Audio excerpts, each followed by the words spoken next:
புலியும் மாடும். ஓர் அடர்ந்த காடு. அந்தக் காட்டில் 4 பசுக்கள் ஒன்றாக வாழ்ந்து வந்தன.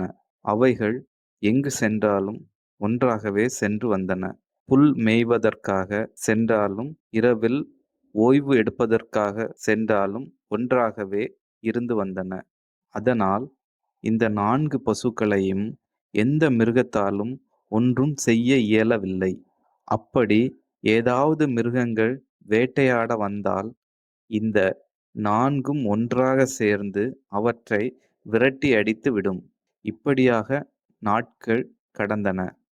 இவைகள் ஒன்றாக இருப்பதை புலி ஒன்று பார்த்தது.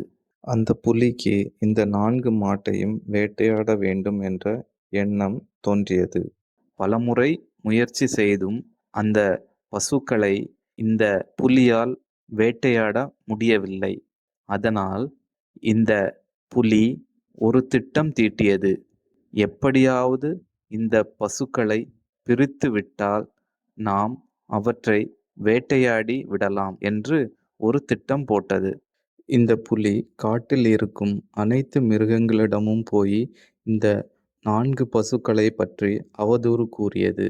அந்த அவதூறு மிகப்பெரிய ஒரு பாதிப்பை ஏற்படுத்தியது. அதனால் இந்த 4 பசுக்களும் சண்டையிட்டு பிரியத் தொடங்கியது. அந்தப் புலி எதிர்பார்த்தது நடக்கத் தொடங்கியது. அதன் திட்டத்தின்படியே ஒன்றாக இருந்த 4 பசுக்களும் திசைக்கு ஒன்றாக தனித்தனியே சென்றுவிட்டது. ஒவ்வொன்றும் தனித்தனியே புல் மேயத் தொடங்கியது.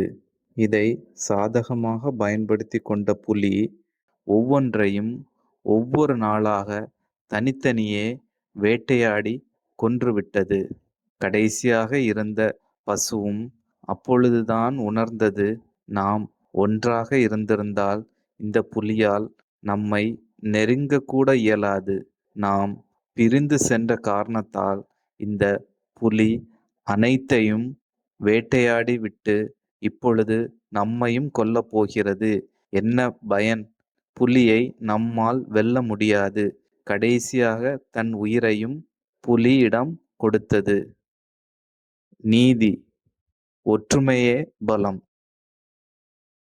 This video is sponsored by BuyMote shopping app.